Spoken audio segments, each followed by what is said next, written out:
Денот на жената не е само подарена роза, туку борба за еднаквост и обврска да се слушне женскиот глас. Марширајќи со транспаренти во рацете и со мегафонски пораки за правата на жените, традиционално се одбележа и денешниот 8 март.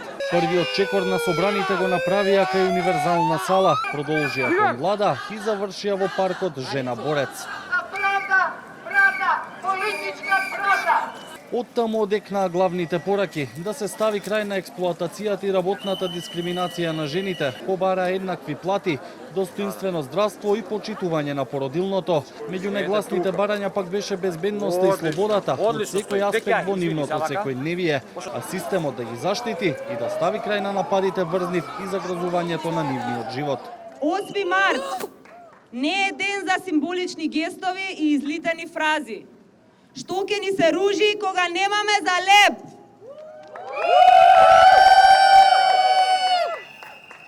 Дали ружите ќе не спасат од сиромаштијата и системското силеđиство што ни ги окупира јавните и приватните простори? Силеđиството не е само тупаници.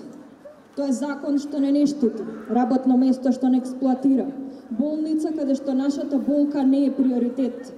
Судница што не верува во нашиот збор, град во кој што се плашиме да одиме сами дома. За почетната точка на 8-мартовскиот марш реагира од семејството на Фросина Кулакова, која беше прегазена токму кај универзална сала. Нејзиниот татко Тодор за Канал 5 вели дека на тој начин се сквернави местото, бидејќи како што кажа, Фросина не е жртва на родова нееднаквост, туку на системот и неказнивоста. Секоја година 8 март се одбележува достоинствено и во тој дух сметам дека најмалку е овој протест да почне од местото каде што е погибијата на Фросинчи.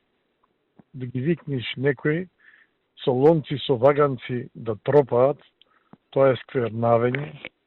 Тоа е непочит кон жртвата. Угриновска пак изрази жалење што така било разбрано, бидејќи како што кажа, нивната намера била чиста и со љубов, а против се што не чини во системот, вклучувајќи ја безбедноста. Маршот трае со години, со децении, секоја година се остварува на различна локација, заради тоа што ги следиме контекстите и оно што се случува во градот и во општеството и не можеме да останеме неми и глуви на оно што не таргетира сите нас.